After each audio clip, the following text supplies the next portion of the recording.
साथ बार-बार ये गेम खेली जाएगी और ये गेम तब तक खेली जाएगी जब तक वो सुधर ना जाए, जब तक उसको समझ ना आने लगे कि लोग क्यों माइंड गेम खेलते हैं। और ये सवाल सिर्फ आज के युग से संबंधित नहीं है, आज से हज़ारों साल पहले भी माइंड गेम खेली जाती थी। आप चाहे कोई सा भी युग उठा के देख लो, कोई भी सभ्यता उठा के देख लो, कोई भी संस्कृति के बारे में आप बात करके देख लो, ऐसी कौन-सी संस्कृति है, हर जगह लोगों को इन्फ्लुएंस करने की कोशिश करते हैं। कहीं न कहीं हमारी बुद्धि का पूरा प्रयास ये होता है कि मुझसे संबंधित जो चीज़ें हैं, मेरी तरक्की, मेरी कामयाबी, मेरी जीत, आपके साथ जो लोग धोखाधड़ी करेंगे, जो माइंड गेम खेलेंगे, उस धोखाधड़ी का आपके ऊपर बहुत ज़्यादा असर नहीं होगा, हो सकता है बिल्कुल भी असर ना हो। और आप जब अपने आप को पहचानने लगेंगे तो आपको अपनी सीमाएँ समझ में आने लगेंगी। आपको लोग हर जगह अपनी बुद्धि का इस्तेमाल करते हैं और हर स्तर पे करते हैं। सबसे पहली चीज़ तो कोई व्यक्ति अपने आप को बुद्धिहीन मानने को तैयार नहीं है। कहीं न कहीं सारे के सारे अपने आप को, हर एक व्यक्ति, लड़का हो, लड़की हो, बुजुर्ग व्यक्ति हो, चाहे कोई किशोरावस्था में कोई लड़का हो, स्कूल का स्टूडेंट हो, कॉलेज का स्टूडेंट हो, ऑफ़िस का कर्मचारी हो, मैनेजर हो, किसी कंपनी का सीईओ हो, चाहे कोई भैया साधु संत हो, कोई भी अपने आप को कम आँकने को तैयार ही नहीं है। और इसका प्रमाण हमारे इतिहास के अंदर भरा हुआ है।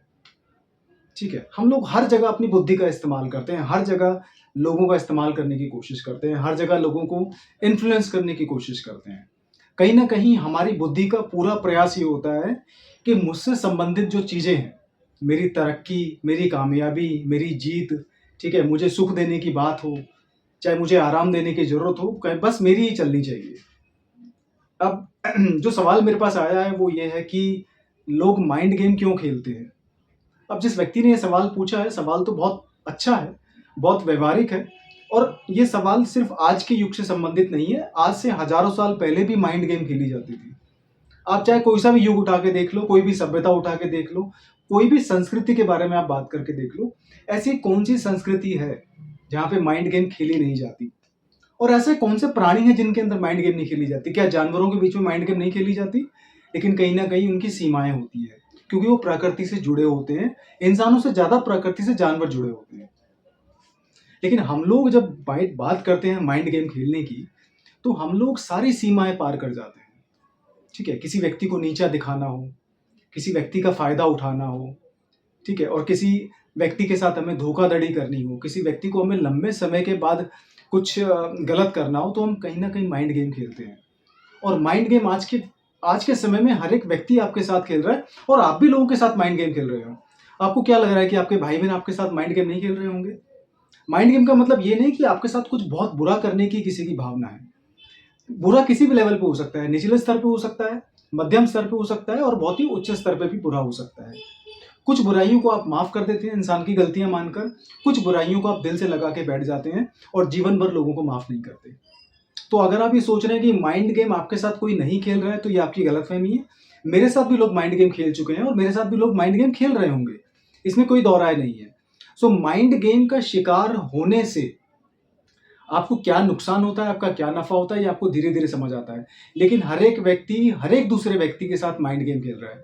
चाहे वो ऑफ़िस का कर्मचारी हो, चाहे मैनेजर हो, आपकी पत्नी हो, आपकी गर्लफ्रेंड हो, आपका बॉयफ्रेंड हो, ठीक है? आपका पति हो, आपका पड़ोसी हो, आपके कज़िन्स के अंदर कोई व्यक्ति हो, रिश्तेदार हों और चाहे कोई भी आपका बिज़नेस पार्टनर हो, चाहे आपके साथ वो पिछले 15 साल से है, 20 साल से है, चाहे आपके साथ पिछले 2-4 महीने से है, ठीक है? तो कहीं न कहीं व्यक्ति माइंड गेम खेलते ही खेलते हैं और माइंड गेम खेलने के सिर्फ़ कुछ कारण होते हैं। वो कारण होता है एक व्यक्तिगत इच्छा को पूरा करना है। अब वो इच्छा किसी भी चीज़ से जुड़ी हो सकती है, चाहे वो रिश्तों के अंदर हो, चाहे वो बिज़नेस के अंदर हो, ठीक है? चाहे वो पड़ोस के अंदर हो। और माइंड गेम खेलने के बहुत सारे तरीके हो सकते हैं। कुछ लोग शारीरिक तौर पे जीतने के लिए माइंड गेम खेलते हैं। कुछ लोग भावनात्मक तौर पे जीतने के लिए माइंड गेम खेलते हैं।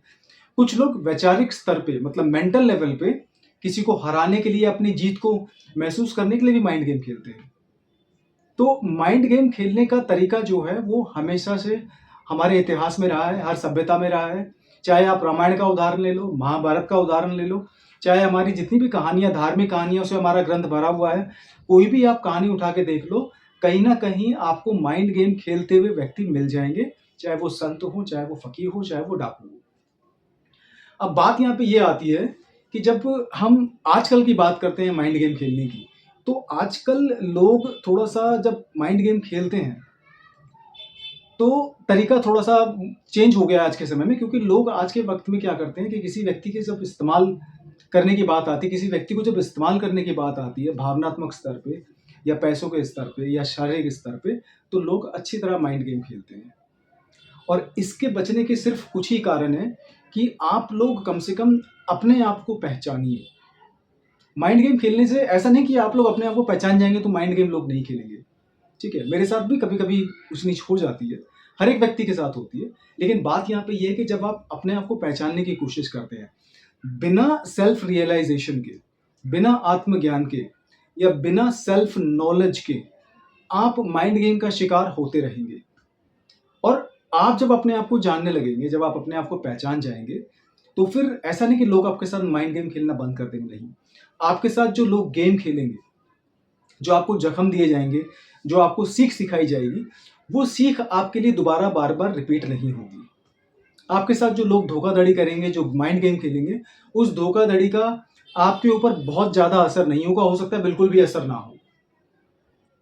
और आप जब अपने आप को पहचानने लगेंगे, तो आपको अपनी सीमाएँ समझ में आने लगेंगी। आपको आपकी जो आत्मा के सिद्धांत हैं, वो आपको समझ आने लगेंगे। आपको लोगों का नेचर समझ आने लगेगा।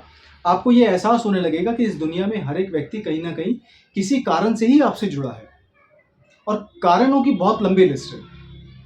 आप किसी की पैसे से मदद कर सकते हैं, वो भी एक कारण हो सकता है, ठीक है?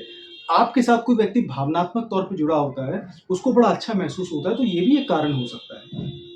कोई व्यक्ति आपको अगर कॉल करके अपनी फ्रस्ट्रेशन निकालता है और कोई व्यक्ति आपको बुरा-भला कहता है, तो ये भी एक कारण हो सकता है, ठीक है? तो कारणों की बहुत लंबी लिस्ट है और कोई ना कोई कारण जब होता है, तो कहीं न कहीं वो एक एक कनेक्शन होता है, चाहे वो नेगेटिव हो, पॉज़िटिव हो। लेकिन कहीं न कहीं आप जब अपने आप को पहचानने लगते हैं, तो फिर आप दूसरों को भी पहचानने लगते हैं। एक व्यक्ति जो अपने आप को नहीं जानता, वो हमेशा माइंड गेम का शिकार होता ही होता है। वो हमेशा कहीं न कहीं शारीरिक तौर पे, भावनात्मक तौर पे, पैसों के स्तर पे, मेंटल लेवल पे, सामाजिक लेवल पे या रिश्तों के अंदर उसके साथ बार-बार ये गेम खेली जाएगी और ये गेम तब तक खेली जाएगी जब तक वो सुधर ना जाए, जब तक उसको समझ ना आने लगे कि लोग क्यों माइंड गेम खेलते हैं। और माइंड गेम को आप माइंड गेम ना कहें, आज के वक़्त में ये ट्रेंड बन चुका है और आज के वक़्त की बात नहीं है, हमेशा से ही ये माइंड गेम खेलना एक तरह से परंपरा का हिस्सा रहा है, एक चलन रहा है समाज का। तो माइंड गेम को माइंड गेम ना कह के एक आधुनिक तरीका कह सकते हैं आप ज़िंदगी जीने का। लेकिन फिर भी अगर आप अपने आप को पहचानेंगे, तो ये माइंड गेम का बार-बार शिकार होने से आप बचेंगे। आपको मानसिक तौर पे कोई छेड़ नहीं पाएगा, भावनात्मक तौर पे आपको कोई दुखी नहीं कर पाएगा और आपका कोई नुकसान नहीं कर पाएगा। हर हर महादेव, जय श्री राम।